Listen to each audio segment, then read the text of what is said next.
les yogis et les sages avaient peur de mourir.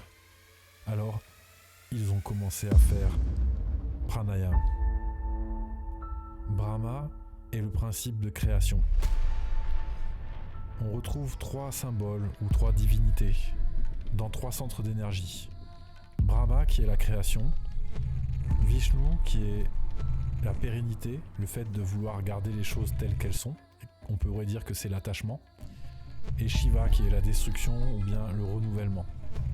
Brahma réside dans le centre d'énergie de la base, Muladhara Chakra, Vishnu dans le centre du cœur, qui symbolise l'attachement, Shiva dans le centre Ajna Chakra, qui est entre les 2 yeux. Donc le principe de création, Brahma, les yogis et les sages avaient peur de mourir. Alors ils ont commencé à faire pranayama. Pourquoi ? Le but du pranayama est de respirer petit à petit avec le moins d'air possible. Non seulement l'air expiré et inspiré sont responsables du vieillissement de l'individu, mais en plus ils sont responsables de nos attachements, du karma, de nos influences inconscientes.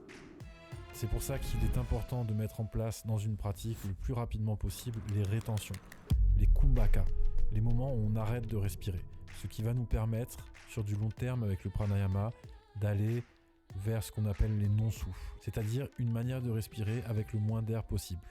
Voilà la symbolique de cette phrase.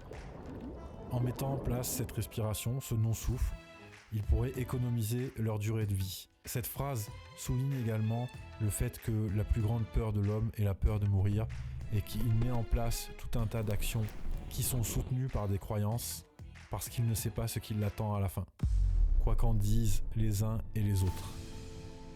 Et il n'y a rien de dramatique là-dedans.